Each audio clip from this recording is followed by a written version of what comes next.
This guide has been inspected and approved by Luminous. Hey guys, this is SunsFan and welcome to the official Dota Cinema Guide to Morphling. If you aren't familiar with this hero, you may want to watch the introduction we did for him at the corresponding link. Morphling is an agility carry hero who's very difficult to kill because of his skill set. As a result, he is able to farm unimpeded until he hits the point in which he takes over the game. It should come as no surprise that the first skill you level is Waveform, since it provides a great blink of sorts, as well as a way to deal some burst damage to a target. Proceed to max this by 7. Next you'll focus on maxing Morph by 9. This is what gives you so much flexibility.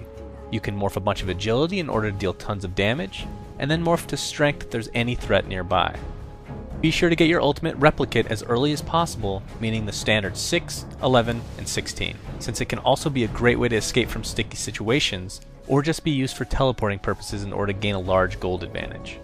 Getting a level of adaptive strike early sounds like a good idea, but generally you won't have sufficient mana to support it.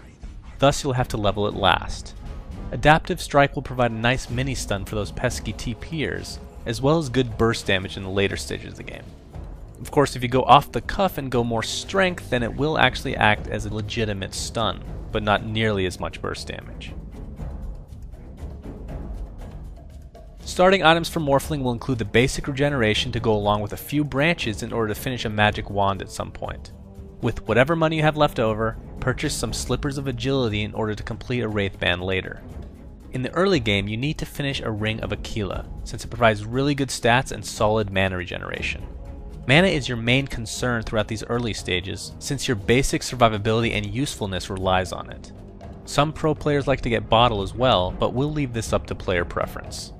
Boots of choice for Morphling are Power Treads. Much like your innate ability to morph more strength or agility, the same concept applies for these boots. Typically, if you become mega farmed late game, you'll want to replace these with Boots of Travel. Next, and into the mid game, there are a finite number of selections to choose from, and every player is different. One choice, which used to be a lot more popular than it currently is a Lincoln Sphere. This gives you great stats, some added survivability, and of course amazing mana regeneration. If that's not what you're looking for, or you're just looking to add something in addition to the Lincolns, the next item is almost always going to be Ethereal Blade. This, in combination with how much burst damage you deal, will become devastating for those low HP heroes. This is called the Morphling Shotgun build. Into the late game, a Manta style is great as both a mix of DPS and tankability thanks to the stats gained. A BKB could also be needed, depending on who you're going up against. As a luxury item, an Eye of Skadi is amazing on Morphling. As is the theme for most other items listed, the stats gained, although at a price, are still ridiculous. The slow mechanic added to this ensures that no one's getting away from you. Another terrific luxury item is Butterfly. Not much to say, other than that the evasion plus agility will in most likelihood create major issues for the opposing team.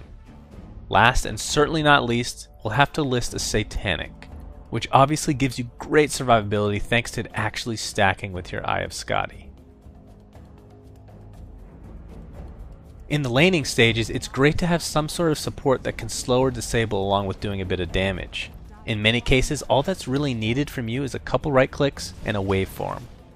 Morphling is a very mana dependent hero, but can still be used very effectively during the laning stages, as his presence will be felt thanks to all that burst.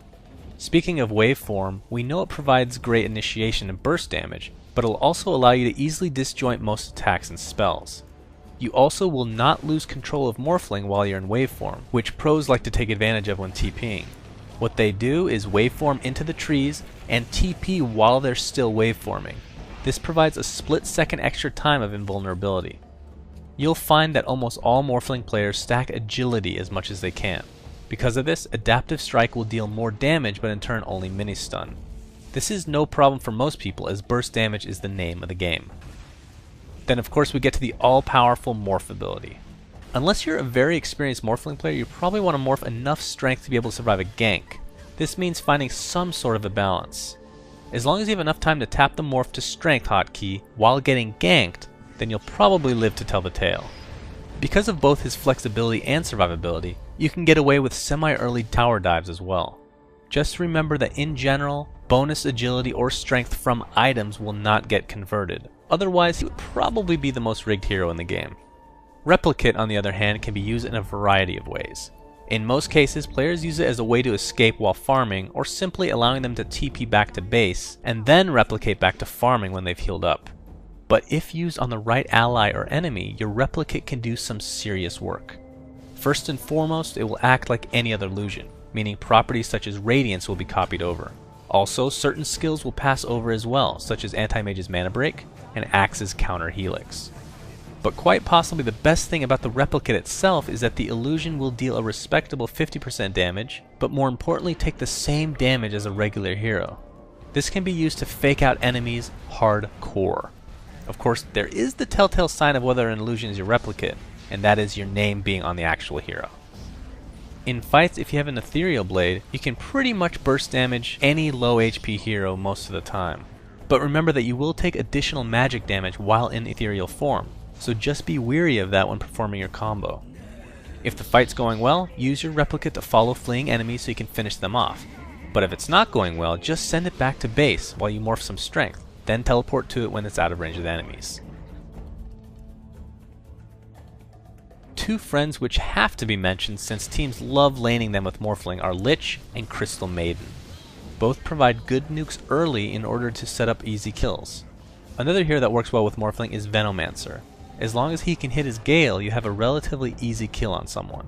Also, a special mention must go out to all those heroes who buy Radiance, since like we mentioned before, you can just replicate them and use it against the enemy.